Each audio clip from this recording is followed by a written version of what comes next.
কতবার যে আমি তোমাকে স্পর্শ করতে গিয়ে গুটিয়ে নিয়েছি হাত, সে কথা আমার ঈশ্বর জানেন। তোমাকে ভালোবাসার কথা বলতে গিয়ে কতবার যে আমি সে কথা বলিনি, সে কথা আমার ঈশ্বর জানেন।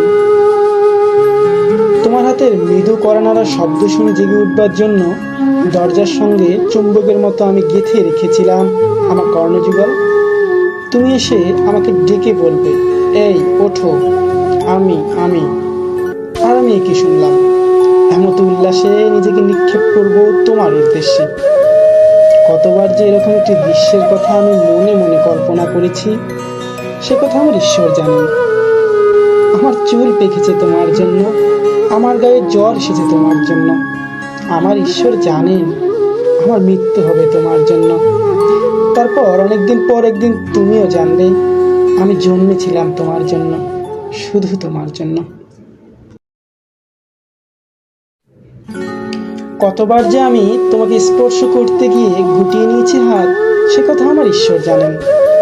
তোমাকে ভালোবাসার কথা বলতে গিয়ে কতবার যে আমি সে কথা বলিনি, সে কথা আমার ঈশ্বর জানেন। তোমার হাতের মৃদু কড়া নাড়ার শব্দ শুনে জেগে উঠবার জন্য দরজার সঙ্গে চুম্বকের মতো আমি গেঁথে রেখেছিলাম আমার কর্ণযুগল। তুমি এসে আমাকে ডেকে বলবে, এই ওঠো, আমি আমি আর আমি কি শুনলাম, এমত উল্লাসে নিজেকে নিক্ষেপ করব তোমার উদ্দেশ্যে। কতবার যে এরকম একটি দৃশ্যের কথা আমি মনে মনে কল্পনা করেছি, সে কথা আমার ঈশ্বর জানেন। আমার চুল পেকেছে তোমার জন্য, আমার গায়ে জ্বর এসেছে তোমার জন্য।